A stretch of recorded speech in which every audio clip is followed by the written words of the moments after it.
자, 지성소 이제 성전의 구조는 구조는 여러분들에게 전에도 자주 그림으로 그려줬습니다. 성소와 지성소가 나눠져 있고 그 바깥에 제사장의 뜰이 제사 드리는 곳이 있고 제사장들의 뜰이 있고 이 저기 남자 유대 남자들의 뜰이 있고 그리고 여자들의 뜰이 있고 이방인들의 뜰이 있고 그래서 성전에 딱 들어가면 그런 구조로 돼 있습니다. 자, 그다음 그리고 그 구조 중에서 이제 성소와 지성소 사이가 이제 휘장이라는 거 신약 성경에 보면 휘장이 쳐져 있습니다. 이 휘장은 언제냐면 모세의 장막 성전에가 하나님께서 지성소와 성소를 구분하는데 휘장을 만들어서 구분하라 하셨습니다. 그런데 나중에 그 솔로몬 성전 때는 휘장으로 않고 문으로 합니다. 금으로 문을 쇠붙이로 만들 금으로 칠을 해서 문을 만듭니다. 그런데 나중에 그 성전이 무너지고 스룹바벨 성전 때는 제가 아무리 이제 에스라서라든가 느헤미야를 보니까 그 문인지 휘장인지는 기록이 안 돼 있더라고요. 제가 뭐 짧은 시간 봐서 조금 더 시간이 없어서 짧은 시간 봐서 제가 미처 찾지는 못했는데 근데 예수님 시대 때 헤롯 성전은 휘장으로 쳐져 있었습니다. 그래서 휘장으로 쳐져 있는데 그 휘장을 이제 히브리어로 파루켓이라고 합니다. 자, 파루켓이라고 하는데 이거는 왜 청색, 자색, 홍색 실 그리고 또 하나의 실을 만듭니다. 그래서 네 가닥의 실을 만들어서 그 실을 하나로 만들어서 이렇게 붙여서 하나로 뭉쳐서 다시 그걸 72개 그걸 하나로 해가지고 청색, 자색, 홍색 하나 꽈서 만든 배실로 만들어서 이 네 개로 하나의 실을 만들어서 72개를 모읍니다. 이 실을 이렇게 하나로 만들어서 72개를 더 갖다 붙여 놓습니다. 똑같은 실을. 그래서 72개를 만들어서 그걸 한 가닥으로 만들어 가지고 휘장을 만들었습니다. 그러니 이 휘장의 두께가 우리가 상상할 수 없는 두께랍니다. 굵기가. 그래서 이 미시나 슈칼림이라는 체계가 휘장의 일트바흐 두께라 그랬는데 그게 이 손바닥 두께만큼 만들어졌다라고 말을 하더라고요. 그런데 이 자연적으로는 도저히 찢어질 수 없는 우리 사람이 이렇게 힘으로 저로 당겨서 찢을 수 없는 그런 두께의 휘장이랍니다. 휘장 높이가 49비, 넓이는 29비, 그리고 가치는 엄청난 상상을 초월하는 가격이랍니다. 이것을 옮기기 위해서 300명의 제사장들이 필요했고 매년 이 휘장을 2장씩 만들었다고 합니다. 매년 2장씩 만들어서 이 휘장은 절대 사람이 뚫고 들어갈 수 없는 휘장이에요. 열고 제치고 들어갈 수 없는 휘장이라 휘장은 이런 식으로 엇갈려서 해놨답니다. 그래서 이렇게 들어갈 수 있도록. 그래서 사람이 우리 커튼처럼 생기기는 했지만 그 휘장의 두께가 이 정도의 두께가 72개의 그 뭉쳐진 실가닥으로 만들었기 때문에 이 두께가 엄청난 두께고 이 두께 사이로 들어갈 수 있게끔 만들었지 그걸 제치고 들어가지 못하도록 그렇게 휘장이 쳐져 있다는 거죠. 그리고 이 커튼처럼 서로 깔려서 나서 그래서 그 휘장 안에는 1년에 딱 한 번 대제사장만이 들어가는 곳이었죠. 그 외에 다른 사람들은 청소하러도 들어갈 수가 없었고 오직 1년에 종종 대제사장이 거기 들어갈 때 방울을 달고 들어갔답니다. 근데 이제 이걸 가지고 분분하더라고요. 의견들이 보면은.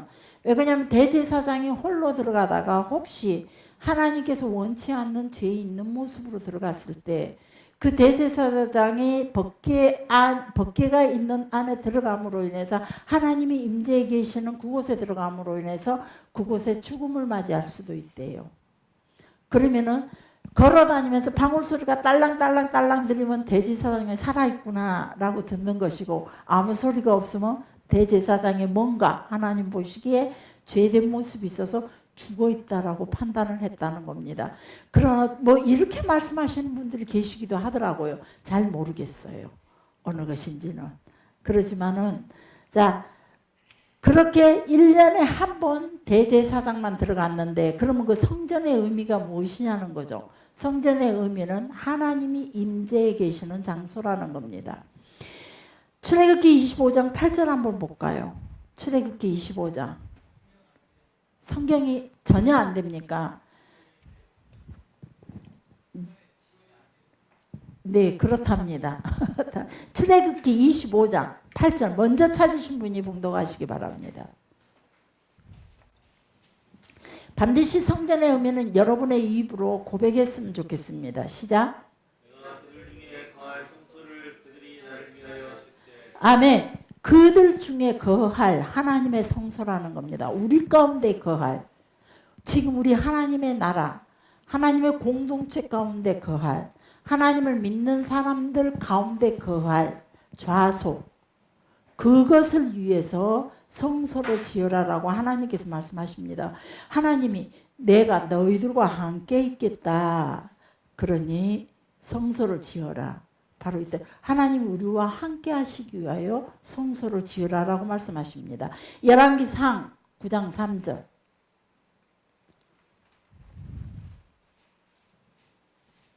먼저 찾으신 분이 읽으시기 바랍니다. 똑같이 읽으려고 하지 마시고. 성경 찾기 대회입니다.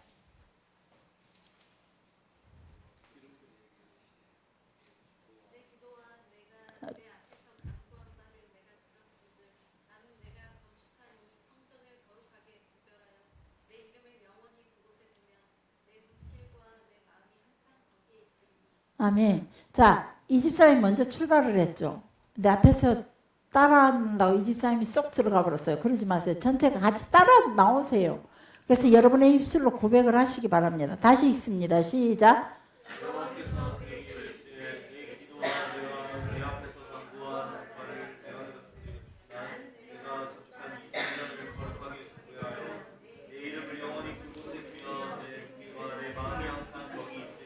아멘. 하나님의 성전에는 하나님께서 우리와 함께 계시겠다고 약속하시면서 내가 너희들과 함께 있을 장소를 만들어줘, 좌소를 만들어줘. 그것이 성소라는 겁니다.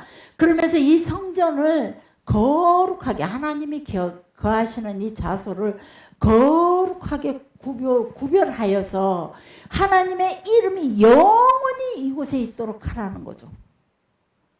그래서 우리는 우리 성소회가 하나님이 이곳에가 하나님이 계시도록 늘 하나님 앞에 올 때 여러분의 몸과 마음과 삶 모든 것들이 거룩하게 정돈이 되어야 된다는 겁니다.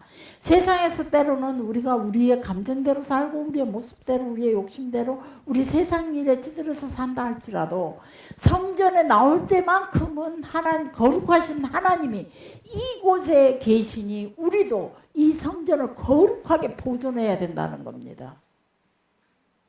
이 성전이 지금 이 시대에 와서는, 과거에는 성전을 얼마나 거룩하게 보존했는지 모릅니다. 이 성전에 볼펜 하나 칠하면 그거에 대해서는 반드시 배상을 물었고 거기에 대한 회개 제물을 드렸고 속건제 제물을 드렸고 배상을 물고 넉넉하게 플러스해서 배상을 물었습니다. 우리는 지금 우리의 자녀들이 성전에 와서 함부로 놀도록, 그리고 우리 자신도 어쩌면 이 성전을 거룩하게 유지시켜 나가지 않고 있는지 한번 생각해 보시기 바랍니다. 이곳에 하나님이 임재해 계십니다. 여러분을 만나기 위해서, 여러분 가운데 함께 하고 싶어서. 그래서 이곳에 하나님의 눈이, 하나님의 마음이 영원히 항상 여기에 있다는 겁니다. 그래서 하나님과 눈 맞추기 위해서, 하나님이 나를 향한 그 마음을 알기 위해서 여러분들은 오늘 또 이 자리에 하나님을 알기 위해서 오시지 않았습니까?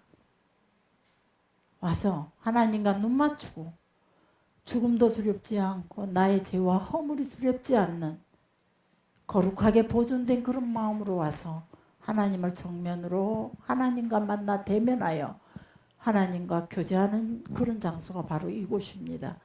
그래서 우리의 마음과 우리의 삶이 이 성전을 올 때만큼은, 그래서 우리 전에 목사님에게 이런 제의를 냈습니다.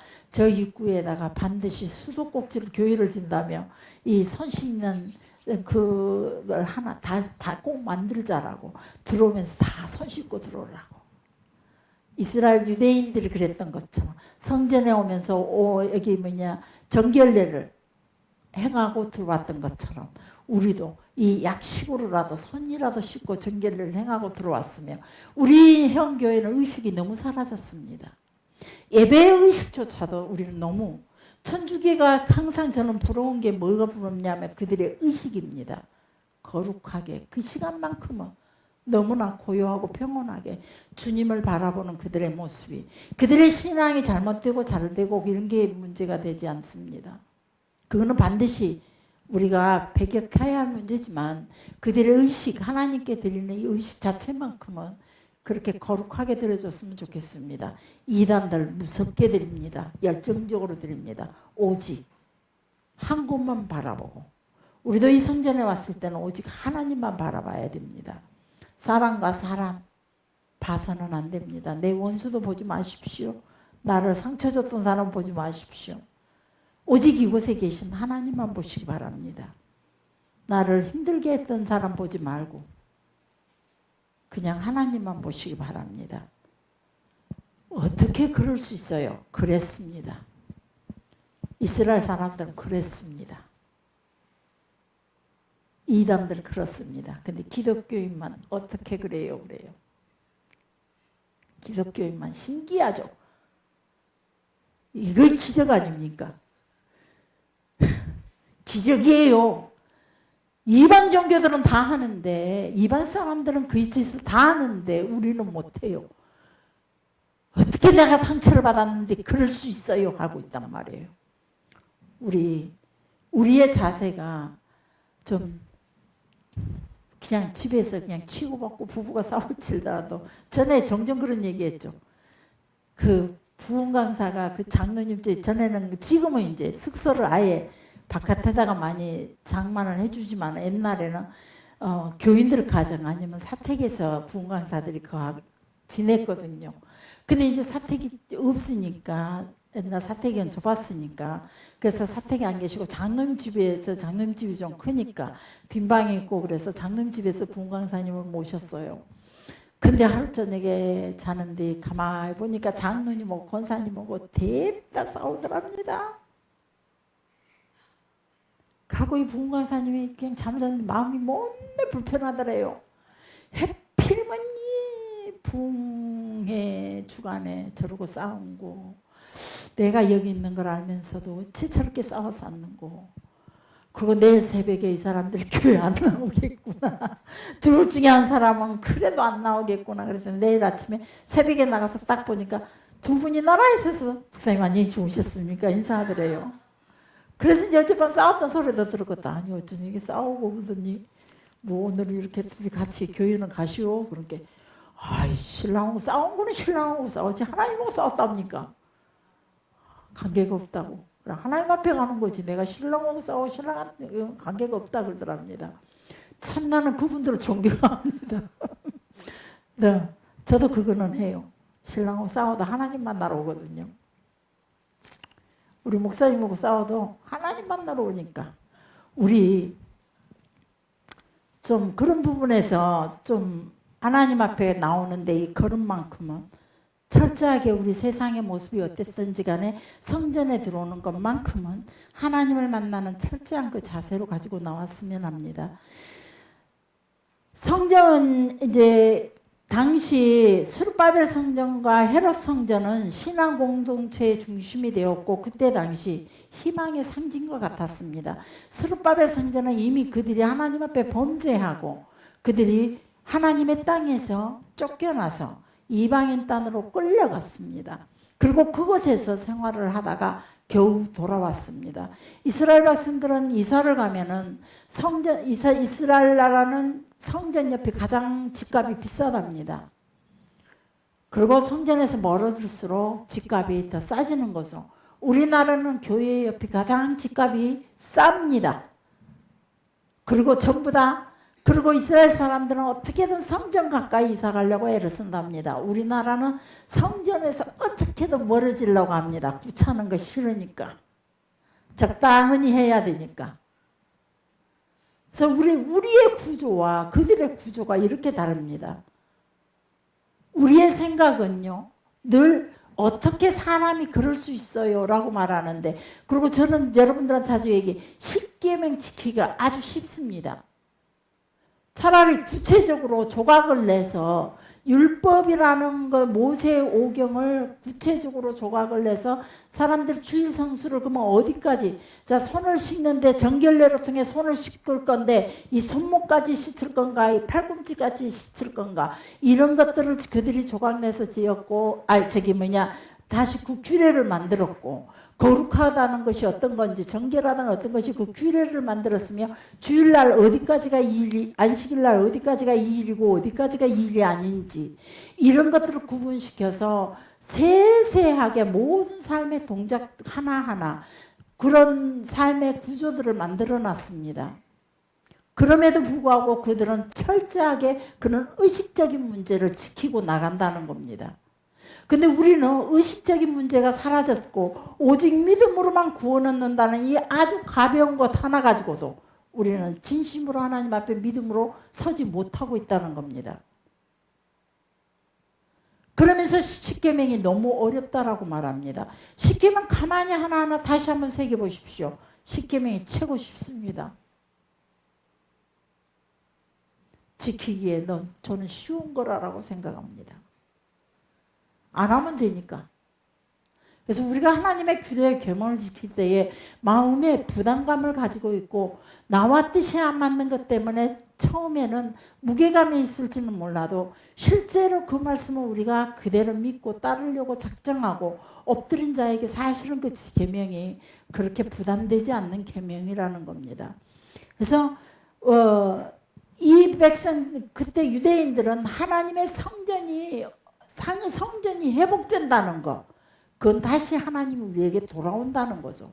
우리에게 소망이 있다는 겁니다. 우리에게 희망이 있다는 겁니다. 내일의 문제를 설계할 수 있고 계획할 수 있고 미래를 약속할 수 있는 것이 바로 하나님과의 관계 속에서 우리나라의 미래를 계획하는 것들이 바로 성전이라는 개념에서 아주 그들은 중요한 것이라는 겁니다. 성전이 있다는 것은 그들에게 희망의 상징이라는 거죠. 그래서 수르바벨 성전이라든가 헤롯 성전 같은 경우는 더더욱 그들에게 희망의 상징이었습니다. 학개에서 2장 9절 한번 보시게요. 수르바벨 성전을 짓고 이들이 학개에서 2장 9절 아멘. 이 성전은 수르바벨 성전은 사실은 솔로몬 성전에 비하면 너무 예수하고 너무 작고 규모가 적고 솔로몬 성전은 너무 화려하고 좋았었는데 이 성전은 지극히 초라한 성전이었습니다. 그들 눈에 보기에는. 그럼에도 불구하고 그들은 그 성전을 지어놓고 나중 영광이 이전 영광보다 더 클 것이라는 이 말씀에 소망을 갖습니다. 그리고 또 신약 시대로 넘어와서 성전은 또 어떤 개념이냐. 마태복음 21장 13절.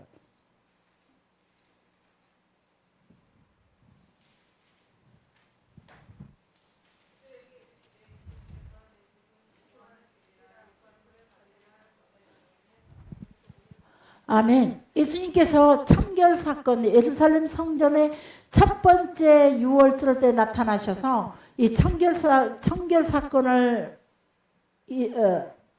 했던 곳이 바로 하시고 나서 주신 말씀 내 집은 만민이 기도하는 집인데 너희들이 강도의 구려를 만들었다라고 말합니다. 그래서 이 교회 성전은요 기도하는 집입니다. 여러분 기도하는 장소입니다. 그래서 무슨 문제가 기도에 문제가 생길 때 반드시 성전을 찾으시기 바랍니다. 물론 하나님은 어디나 계십니다. 그러나 하나님께서 분명히 당신을 위해서 만들어 놓은 그 자속 가운데 하나님이 영원히 함께 하시겠다. 영원히 구약 시대만 한정되어 있는 것이 아닙니다. 바로 영원히 하나님의 시간대로 우리는 이해를 해야 됩니다. 하나님의 시간대 영원히. 그 영원히 이 성전에가 계신다고 그랬습니다. 하나님의 눈이, 하나님의 마음이 이 성전에 있겠다. 누가 나를 찾아오느냐 기다리겠다는 겁니다. 누가 나에게 구하러 오는지, 누가 나를 찾아오는지 하나님께서 눈을 이곳에 두시고 우리가 찾아오기를 기다리고 있다는 거죠. 이 성전은 기도하는 성전입니다.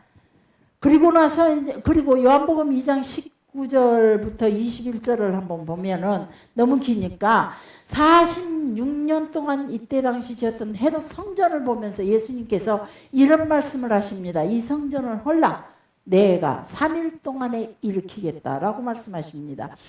이 말씀은 무슨 말씀이냐면 예수님 자신이 성전이라는 겁니다.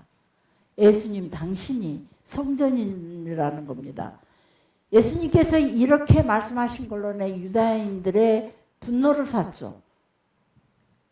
자기 육체를 가리켜 예수님의 성전이라고 말하는 것 때문에 참남한 신성모독죄를 적용시키게 되는 거죠. 예수님 이제 성전의 개념이 예수님이 성전이라고 말씀해주고 있습니다. 그리고 사도행전으로 넘어오면서 예수님 승천하시고 성령 시대가 오면서 성령 시대 때 이제 성전의 개념이 또 달라집니다. 우리의 몸이 성전이 됩니다. 그래서 고린도전서 6장 19절에 특별한 장소, 건물만 하나님을 만나는 장소가 아닌 어디서나 임마누엘 하시는 그 하나님이 그 성령의 모습으로 우리 안에 우리와 함께 동행하신다 그랬습니다. 그래서 우리는 그러면서 에베소서 2장 22절에 너희는 성령 안에서 거하실 하나님의 처소가 되기 위해서 예수 그리스도 안에서 함께 지어져 가야 된다라고 말합니다. 함께. 우리 모두에게 하나님의 성전이 거하시는 처소가 성전이 되기 위해서 여러분과 내가 함께 지어져 가야 된다는 성전을. 그래서 개개인의 교회가 이제 각 교인 한 사람을 개개인 교회로 칭하기도 합니다. 그럼에도 불구하고 하나님께서는 지금 이 시대에도 성전을 두시고 성전에 계시는 이유는 무엇이냐? 하나님 중심의 삶을 살으라고. 개개인이 각자의 중심으로 하나님을 섬기는 게 아니라 우리 공동체 하나님의 나라가 하나님을 중심으로 하나로 뭉쳐서 함께 이 세상에 하나님의 나라를 지어져 가라고 이 성전이라는 개념을 두셨습니다. 그러면서 성전에 영원히 하나님의 눈과 마음이 이곳에 두시고 여러분을 기다리고 있다는 겁니다. 고린도전서 3장 16절 말씀을 보고 마치겠습니다. 고린도전서 3장 16절.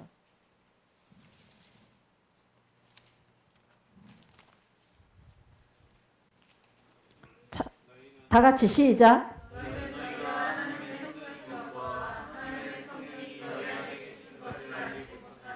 아멘. 여러분, 너희는 사도 바울 선생님이 말씀하십니다. 너희가 하나님의 성전이다. 너희 속에 하나님의 성령이 거하고 있지 않느냐? 물으십니다. 여러분은 어떠십니까? 이렇게 물으시는 질문에 yes, 아멘 이라고 대답할 수 있습니까? 여러분 자신이 성전이라는 겁니다. 그래서 우리 자신을 깨끗하게 보존시켜야 됩니다. 바로 또 구약으로 넘어가면은 이 성전에 올 때 우리는 깨끗하게 우리 자신을 거룩하게 하나님의 성전으로 세상 속에서 깨끗하게 보존되어 있다가 이곳에 성전으로 와서 다시 또 이곳에 계신 성부 하나님을 만나 뵈야 된다는 겁니다. 여러분 옆에 사람의 인사하시기 바랍니다. 당신이 바로 하나님의 성령이 계시는 성전입니다. 당신이 바로 성령이 계시는 성전입니다. 자, 우리 성령의 그 하나님의 성령이 우리 속에서 그냥 힘없고 나약한 모습으로 그냥 비실비실 계시는 게 아니라는 겁니다. 그 성령님은 우리 속에 계시면서 우리를 살아있게 합니다. 우리로 하나님의 사람으로 하나님의 능력과 기적, 이적, 하나님의 권위와 권능 이런 걸 가지고 우리가 이 땅에서 살아갈 수 있도록 돕기 위하여 우리 가운데 우리 육체를 성전 삼아 하나님이 임재해 계신다는 겁니다. 그래서 우리는 늘 어깨를 쫙 이번에 제가 배웠는데 확실히 제가 측만증이 사라졌어요. 이 허리가 쑥 들어갔었는데 그걸 이번에 자꾸 찾게 되더라고요. 배 내밀지 말아라. 저는 자꾸 이렇게 허리를 안 굽으려고 이렇게 하는 편이에요. 근데 그걸 꾸중을 들었습니다. 그렇게 하지 말고 반대돼 있어서 엉덩이 있는 자리에서 이 배를 이대로 두고 엉덩이는 절대 움직이지 마라. 상체만 움직여라. 그리고 어깨를 이렇게 돌려서 딱 반듯하게 펴랍니다. 그리고 살짝 턱을 올려주고 도도하게. 그러니까 확실히 소화가 잘 되고 허리 통증이 사라지더라고요. 물론 이제 계속 다른 운동도 하고 있습니다만은 그래서 어깨를 이렇게 딱 펴고 제가 어깨가 아파서 이렇게 들지를 못했어요. 근데 지금은 이제 막 이렇게 들어지기도 해요. 근데 여기를 어깨를 그리고 목을 막 이렇게 돌리지 말으랍니다. 그러지 말고 이렇게 돌려주래요. 그러면서 어깨를 이렇게 이 어깨만 돌리래. 이렇게 돌려서 딱 제자리에 막 여기를 살짝 내세우고 고개를 들고 이게 가장 빤드던 자세라. 빤드던 자세를 제가 자꾸 이러더라고요. 그랬더니 제발 가만히 배하고 엉덩이는 가만히 두래요. 움직이지 말으래요. 제 태도가 잘못됐다고. 근데 확실히 그렇게 하고 나니까 소화력이 괜찮고 밤에 잠을 조금 더 편하게 자더라고요. 그래서 우리 하나님의 성전입니다. 담대하게 쫙. 그리고 기도하겠습니다. 살아계신